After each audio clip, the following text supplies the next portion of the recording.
Discovered my wife's secret. Hawaii trip with her lover, set up a sting with drugs, and watched them get arrested at the airport. She got 5 years, he got 15. That morning was a total mess.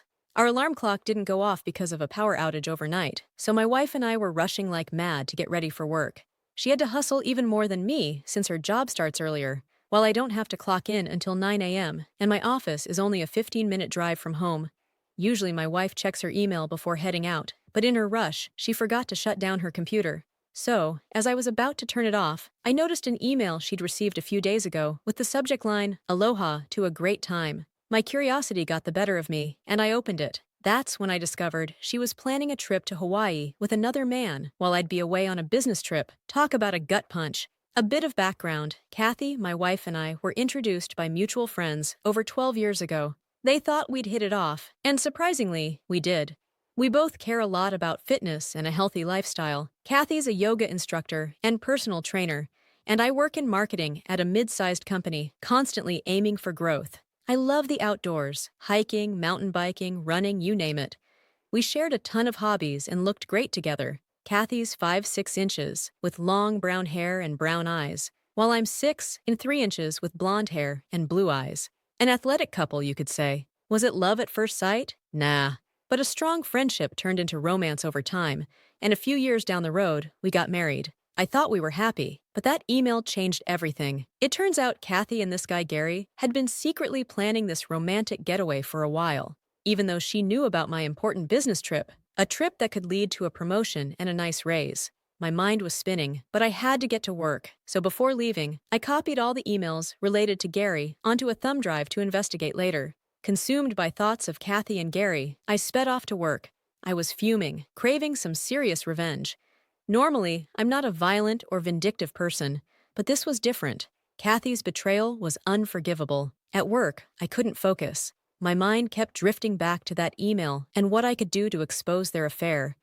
I needed to know more about Gary and their plans. An idea struck me. Why not gather more intel and sabotage their little trip? It was a bold move, but I was determined to make her face the consequences.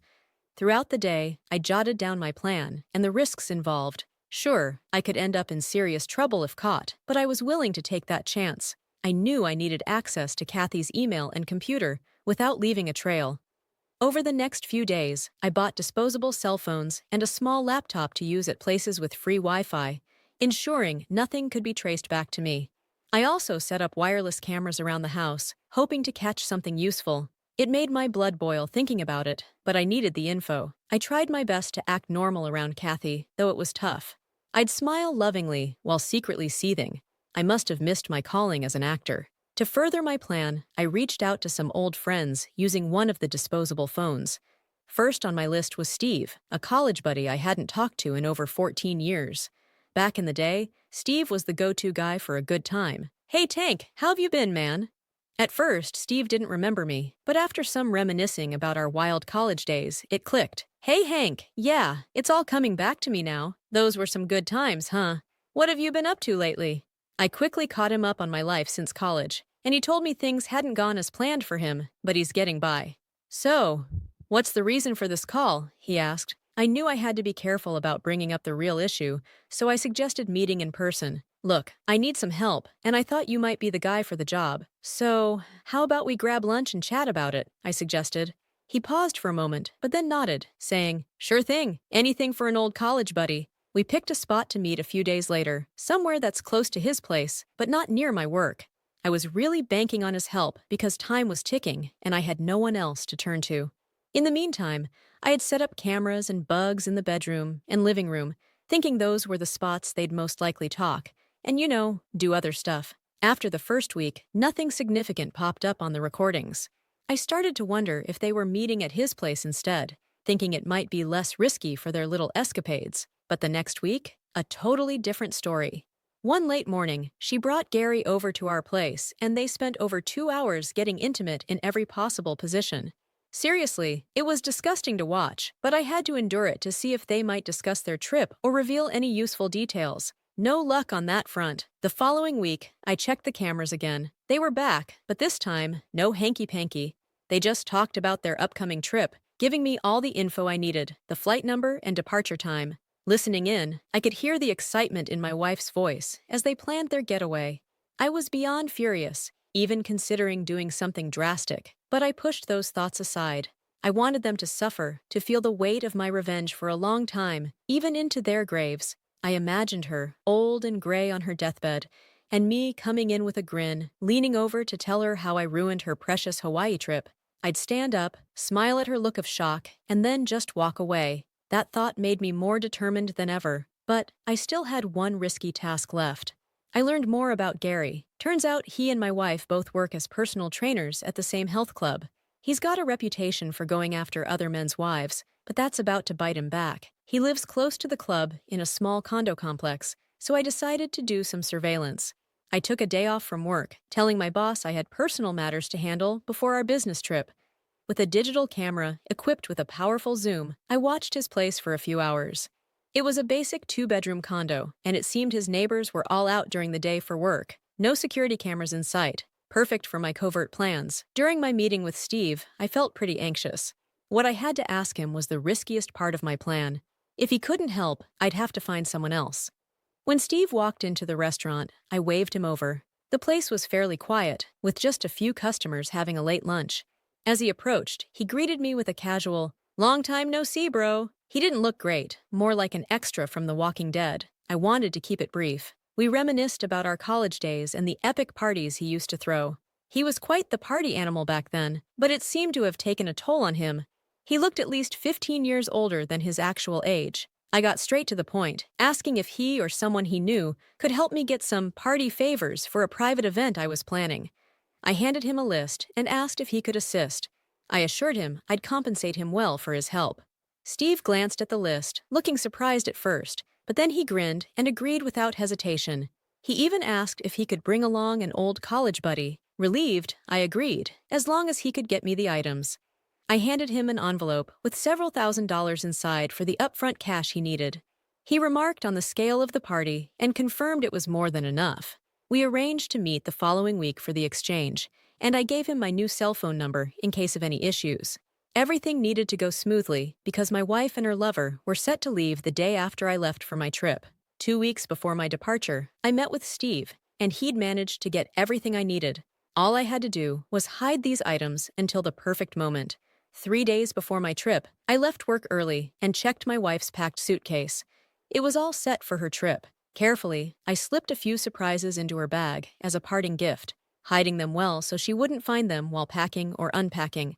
It wasn't about her discovering them right away anyway. Next, I took on another risky move, breaking into Gary's place.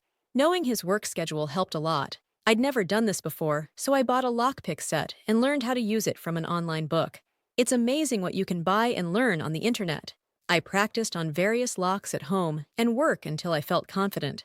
Telling my boss I needed an extended lunch break, I headed over to Gary's condo with my lockpick set. I was surprised at how quickly I managed to pick the lock, getting inside in just over a minute. Wearing latex gloves, I headed straight to his bedroom, found his packed bag ready for the trip, and added my own travel gifts to make their trip memorable. Then I went to the kitchen, found a can of coffee, emptied it into a mixing bowl, placed some packets at the bottom of the can, refilled it with coffee, and put it back. Everything looked undisturbed. With everything back in place, I left Gary's place and returned home, but I still had one more thing to do. A few days before my trip, I hit up my friend. His cousin works with the TSA at the airport. I had all the deets about my wife and Gary's flight. Now it was just about getting this info to the right person without revealing where it came from. So I called my friend, but I had to tread carefully. "Jack, I need a favor, but you gotta keep this on the down low," I said. I handed over the flight details and Gary's name, but left out any mention of my wife. Jack was cool with passing it on to his cousin discreetly. I also went all out removing all the cameras and bugs so no one could find them. Plus, I left some surprises in Kathy's car to add to her troubles later. The day before my trip, I decided to have a bit of fun at my wife's expense. When I got home from work, I put on my best upset face. She noticed right away and asked, "What's wrong?" "Something went down at work today," I said, looking all serious. "Yep. The clients we were supposed to meet pulled the plug on the meetings. So now, no jetting off on that trip, and the company's missing out on a big opportunity to grow." I joked, but I could see the shock and worry on her face. It hit me, right then. She was probably scheming to get rid of me, so she and Gary could have their Hawaii getaway. Can't they still send you to try to smooth things over with those clients? She asked, trying to guilt trip me. You and your team have put in so much time and effort on this project. It'd be a real shame to see all that hard work go to waste. That made me furious. How could she talk about shame when she had none? She and Gary were about to pay big time. I chuckled and reassured her. Just kidding, honey. The trip's still on, no worries. Relief washed over her face, and she grinned. You had me going there for a second? So, are you all packed? Yep. Just gotta toss a few things in my carry-on, and I'm good to go. You won't miss me too much while I'm away, will you? Got any plans? Maybe a girls' night out or something? Nah, nothing like that. I'll just be here waiting for my dear hubby to come back, she said. God, I almost burst out laughing, but held it together because I was too mad. The next day, she drove me to the airport and dropped me off. I gave her a long, passionate kiss, my hands caressing her sweet face. It would be the last kiss I'd ever give her, so I wanted it to be memorable. I joined the rest of my group, and we boarded the flight. It was a smooth ride, and once we landed and checked into the hotel, I called home using the hotel room phone. No one picked up, so I left a message. Honey, I did something dumb. I left my phone in the cab and won't be able to call you until I get it back or get a new one. If you need me, leave a message at the front desk and I'll call you later. I hadn't actually forgotten my phone. I just needed an excuse not to take her calls. The next day arrived and I made sure to turn off my phone. I wouldn't be disturbed during my meeting with clients. When I got back to my hotel room, I checked for messages, but there were none. So I turned on my phone and found no messages from my wife or anyone else. Well, maybe they managed to pass through airport security. The following day, the meetings went even better than the first ones, and we returned to the hotel early. There were several messages waiting for me on the hotel room phone. One was from my wife, another from her father, and a third from a DEA agent, which made me smile. I then checked my cell phone and saw several messages waiting for me. I listened to the messages on the hotel phone. The first was from my wife, and she was crying. Baby, it's me. I'm in big trouble, and I really need you. Please come home now, please. After that, all I heard was crying. The next message was from my soon-to-be ex-father-in-law. Hank, your wife has been trying to get in touch with you. She's been arrested and needs you home now. Please call me when you have a chance. The final message was from a DEA agent named DeFranco. He identified himself and wanted to discuss my wife's arrest on pill charges. He provided his contact information and some other details. I was thrilled and couldn't stop smiling, but I had to maintain a serious demeanor around my colleagues. Everything had gone according to plan so far, but I still needed to act surprised and shocked to avoid suspicion. The next morning, I contacted my boss and informed him of a serious family issue without providing specifics. He agreed to let me leave the meetings temporarily to handle the emergency, but stressed the importance of returning promptly to finalize deals with the clients. I caught the first flight back home and upon landing, retrieved my lost cell phone and called my father-in-law. What's happening? I received your message, but I can't believe it. Kathy was arrested on pill charges? She doesn't use any substances. Did this happen at the health club? I knew exactly where the incident occurred. No, she was traveling with a friend to Hawaii, and they were stopped at security, where they found some illegal things on her and her friend, her father said in a low voice, sounding embarrassed. Hold on a second. Just hold on. She told me she was going to be home and didn't have any plans. Who was this friend she was going to Hawaii with? I bet one of her girlfriends talked her into going and got her into all this mess, I replied. Her father hesitated for a moment. I know it was with someone else. The important thing to remember here, Hank, is that she's in trouble and needs your help. She loves you, and I know you love her too. I interrupted him. What aren't you telling me, Dad? Who is she traveling with? I yelled into the phone, feeling a bit too satisfied. There was silence. Then he cleared his throat. She was traveling with a man, Gary somebody. He has been arrested too, he admitted. Once again, I interrupted him. So you're telling me my wife, your daughter, was flying off to Hawaii with another man while I was out working hard to earn a living, and she gets busted for pills possession? Is that what you're telling me? I demanded. Yes, I'm afraid that's what I'm telling you, he responded. I took a long pause. Okay, I need to talk to her lawyer, and then... So, I had just finished talking to this DEA agent, and, man, I was nervous about what was coming next. I was supposed to talk to Kathy and figure out why she was about to jet off to Hawaii with some guy while carrying substances. I was boiling inside, but also curious about her explanation. I had hung up on her dad before he could get a word in, And when I got home, my phone was blowing up with over 20 messages. I started playing them back. The first one was about losing my phone, a couple from Kathy hoping I'd check messages during my business trip, a bunch from her dad, and then some from her lawyer telling me to get in touch ASAP. So I called the lawyer, but he wasn't in the office. I booked an appointment for the next morning instead. Next, I reached out to the DEA agent, DeFranco, and we set up a meeting downtown for later that afternoon. After a quick cleanup, I drove over, mind racing about whether I had slipped up anywhere that could rope me into this mess. Soon enough, I was sitting in what seemed like an interrogation room when DeFranco waltzed in with a folder. "Glad you could make it," he said, not wasting any time. "I've got some questions about your wife." He kept his eyes on the folder. I tried to project confidence. "Listen, my wife's as straight-laced as they come. She's a yoga instructor, for crying out loud. This has to be a mistake." DeFranco didn't even flinch. "People make dumb choices for dumb reasons. Did you know your wife was planning a trip to Hawaii with some guy named Gary? He says it was a romantic getaway." I was floored.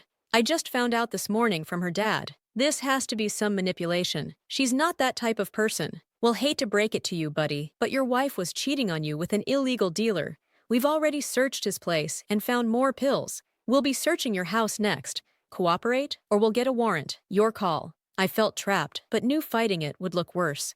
I agreed to the search. Soon my house was swarmed by DEA and FBI agents with dogs rummaging through everything. They took some pill containers from our medicine cabinet.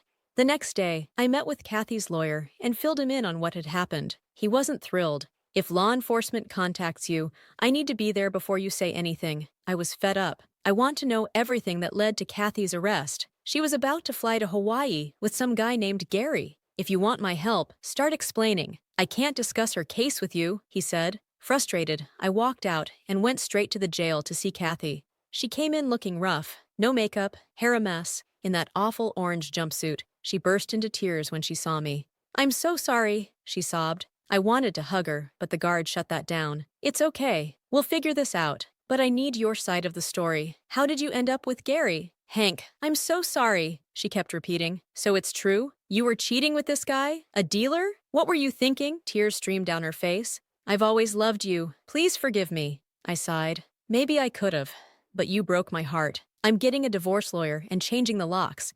I'm sending your stuff to your parents. You're out of my life. Don't expect me to help in any way." She kept crying, pleading for me to stay, but I walked out. Back home, I packed up her things and called a locksmith to change the locks. I scheduled a security system to be installed the next week. I ignored all her calls. Work helped me move on. We landed those big clients, which got me a promotion and a salary boost. The divorce was straightforward, no spousal support, and she had to cover her legal fees. We kept our distance, and she took a plea deal due to the overwhelming evidence against her.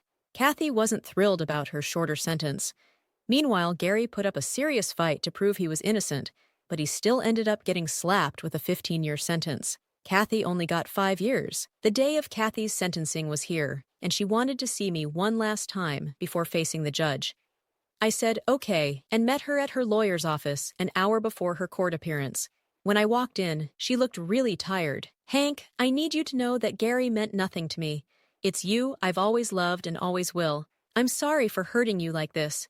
It was never supposed to end up like this. I hope you can forgive me someday," she said, almost in tears. "Kathy, I need to understand. Why did you do it? Were you bored? Was I not enough for you? Was it just the thrill of doing something risky? What made you ruin our marriage?" I asked, feeling really sad. She looked at me and said, "I honestly don't know why. Maybe it was the excitement of doing something forbidden. But I've always loved you. I guess you didn't love me enough, or you wouldn't have done this," I replied. "Kathy, I hope this is the last time I have to deal with you. I don't want to see or hear from you ever again. Spend your time in prison thinking about what you've lost, because you craved excitement. I bet you'll have some thrilling experiences in there once those ladies notice you," I said bluntly. She started crying again, but this time out of fear. Over the next few years, the company grew, and I climbed the ladder to become a VP. We even opened an office in New York, and I got picked to lead it. That meant selling my house, moving to Manhattan, and getting a new apartment. Kathy sent me a few letters early on, but I just sent them back unopened. That chapter of my life was over, and I was ready to move on. 7 years have passed, and life in New York has been pretty good. I'm still single, but the dating scene here is great. I date different women every few months. Honestly, I have no interest in getting married again, been burned once, and that's enough. One day, while sitting in my office, I got a call from the lobby. My assistant, Amy, came in and said there was a woman downstairs who wanted to see me. She claimed her name was Kathy. I paused for a moment, then told her to send Kathy up but to have 2 security guards nearby. I also handed Amy a note with some instructions. Call me a few minutes after you bring her in.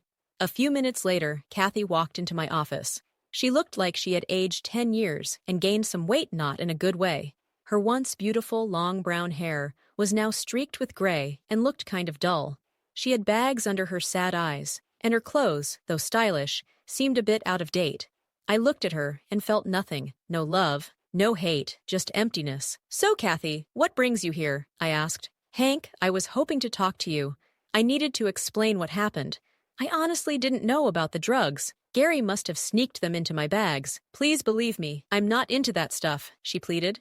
"Kathy, you destroyed our marriage for a fling and turned our whole relationship into a lie. Why should I trust you now? Why go out of your way to find me, just to tell another lie?" I retorted. "You don't get it. I love you, I still do. I want us to be together again, to make things right," she said desperately. Just then, my desk phone rang. I put it on speaker. "Yes, Amy, what's up?" Stacy called to confirm you should get 4 tickets for the opening. "Her parents are coming into town and want to meet you," Amy said. "Let her know I'll get the tickets. Also, find out where her parents are staying. I want to send her mom a dozen roses," I replied, ending the call.